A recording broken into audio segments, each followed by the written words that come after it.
Hello everyone, this is Jason from Primetime Aquatics. Thank you so much for being here. We have got a species profile for you today, one I've been wanting to do for a long time. It's a rather common fish, the Endler, but it is an awesome nano fish.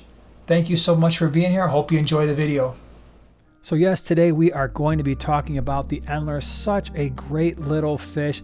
Now the wild types come from Venezuela, but there are so many different line bred varieties that you really can't go wrong. So many different color types. We're going to be using a couple different aquariums. This is one that Joanna did from the Smallscape. We're going to be using another one later on that I found at the Keystone Clash that was stocked with Endlers. Very cool. If you want to see more of Joanna's work, check out the tag in the upper right hand corner there, the card that takes you to her channel. So the Endler. Great fish. I think one of the reasons why it's a cool fish is the fact that it stays small. So it is a nano fish. Gonna top out at around 1.5 inches or so. The females actually get larger than the males, and so as you're looking at these fish throughout the video, the females are the larger, rounder, less colorful fish, and the males have all that colorful. They're a little bit more narrow, and they are going to be a little bit smaller as well. I think what makes these fish so awesome is that they are relatively peaceful fish, but they are also extremely active. One thing to keep in mind is sometimes if your ratios are off a little bit, male to female, the males do harass the females sometimes when they want to breed. And so we'll talk more about that in a few minutes, but it's something to keep in mind. Now, lifespan for these fish, they're going to last usually around 2 to 3 years, maybe a little bit longer. There are a lot of potential fish you can keep with your Endlers, but again, what's important here is keep in mind their overall size. This is a nano fish. Larger fish could easily eat them. And so when we're looking at tank mates for your Endlers, I think one of the most important things is while the males show all the color, and you could just keep males together, but if you're going to mix them, I would recommend one male for maybe 4 to 5 females. I know the popular advice is 1 male and 2 females and do a trio, but long term, if you want to keep those females from being harassed and you want to keep them happy and healthy long term, again, 1 male to anywhere from 3 to 5 females, I think is probably a safer way to go. Now, other fish that you can keep with your Endlers, you're going to see in this video, and you already have, that we kept Endlers with a betta. I actually don't recommend that at all. And one of the reasons for that is I have already mentioned that the Endler is a very active fish. Bettas tend to not be as active, especially as they get older. And so I found that the Endlers would sometimes stress the betta out a little bit. And so when you're looking for stocking options, you're not only considering size, but you definitely want to consider activity level as well. So some really cool fish to keep, a lot of your rasboras that stay pretty small, like your chili rasboras and your dwarf rasbora, your galaxies, or otherwise known as a celestial pearl daniel, green cubitai, some of your smaller tetras like your neons, ember tetras. If you want like a centerpiece fish, maybe a honey gourami might work out well. Cory cats for the bottom, as well as clown plecos, otocinclus might work. Snails, mystery snails, nearite snails are a great option. Are they shrimp safe? Yeah, the adult shrimp for the most part are usually going to be fine. They can still, the Endlers can still potentially eat shrimp babies. By the way, if you are looking for Endlers, definitely check out Flip Aquatics, flipaquatics.com. Their information is down in the description below of this video. They sell fantastic fish, and they absolutely love their Endlers and their guppies as well. By the way, speaking of guppies, a lot of people ask, can you keep guppies with Endlers? You can. The one thing to consider is they will hybridize, and so sometimes you'll get a mix then of a smaller guppy / slightly larger Endler. And so the genetics get a little messed up. Can you keep multiple different Endler types together? Absolutely. A lot of people will do that, but again, you're going to get hybridization, so you might lose some of that line-bred strain. Let's talk a little bit about the water parameters for the Endler. In terms of temperatures, you can go anywhere from around 68 to 70 degrees on the low side, up to around 80 degrees, slightly more on the high side. We like to keep our Endlers right around 78 degrees or so. They tend to really thrive there. Once you start getting down to low 70s or even the 60s, sometimes their metabolism slows down a little bit. People start to have problems with them sometimes. So Mid to upper 70s, I think, really is their sweet spot. When it comes to pH, anywhere from around 7 to 8. Our fish room is right around, it's close to an 8 to an 8.2. They did very well and they bred for us in those water parameters.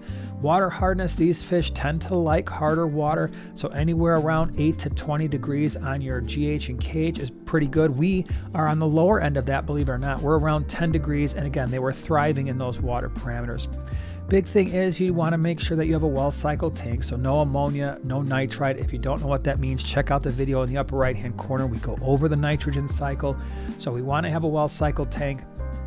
Keep your nitrates at around 20 parts per million or less.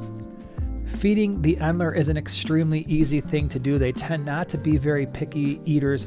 We feed our fish North Fin flakes, North Fin pellets, and they thrive with those North Fin foods. If you want to learn how to feed your fish to optimize their health, again, check out that video in the upper right-hand corner. They will also eat live baby brine. Even the adults do. They absolutely love it. For the aquarium size now, again, this is a small fish, and so a lot of people feel, hey, if it's a small fish, we can put them in a very small aquarium. We've had them in aquariums as small as 5 gallons. We've had, in fact, that first tank that you were looking at, that's how large it was. Long term, I think you're probably best off in at least a 10-gallon, mostly because of their activity level, not so much because of their size. Again, this aquarium that you're looking at right here is a 5-gallon tank. Again, long term, I think a 10-gallon would suit them even better. Decorating the tank, as you're seeing here, I think this is a really good example where you want to have the substrate. First of all, it doesn't matter. It can be gravel or it can be sand, and so use the other fish that you're keeping in the aquarium to determine the types of substrate. They really don't interact with it that much other than pick food off the bottom of the aquarium every once in a while. You can use live plants or fake plants. It doesn't make a difference. They do like to explore their aquarium, and so if you're buying an active fish that likes to explore, it's nice to have lots of places for them to swim in and out of, so caves, rockwork, driftwood. They like to swim through all kinds of different decorations within the aquarium. It doesn't really matter if you've got a tank with a darker theme like you're seeing here with the substrate in the background, or it's lighter. The males still show outstanding color. I think the color tends to stand out better when the background and the substrate's a little bit on the darker side.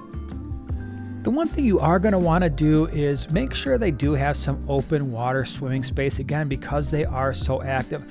Really strong filtration probably isn't the best for them. They're going to have to tend to waste a lot of energy fighting that flow.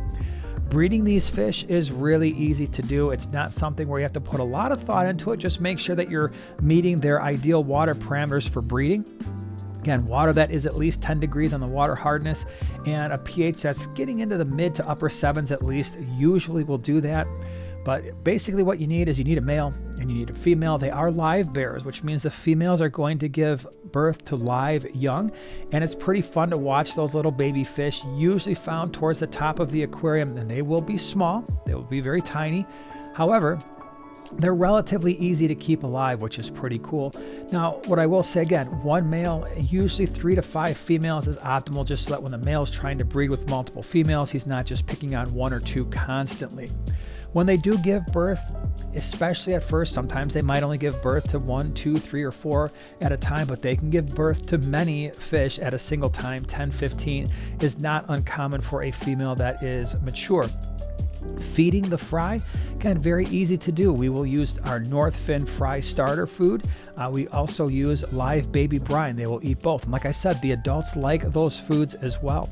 And so there really isn't that many issues when it comes to breeding these fish, raising the fry. The only issue you may have is sometimes you get too many fry. And so if that happens, you want to start being able to move those out to your local fish stores if possible. If you've got people you know who want them, that can be another avenue to move some of the fry along. If you keep slightly larger fish in the aquarium, sometimes they will consume the fry as well. So there really aren't that many challenges to keeping the Endler Livebearer other than their activity level and making sure that they have appropriately sized tank mates. But they're a very peaceful fish, very active, full of color.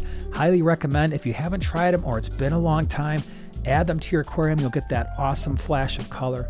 Again, if you want more information on tank mates, check out the description below. Really appreciate you being here, and we'll see you in the next one.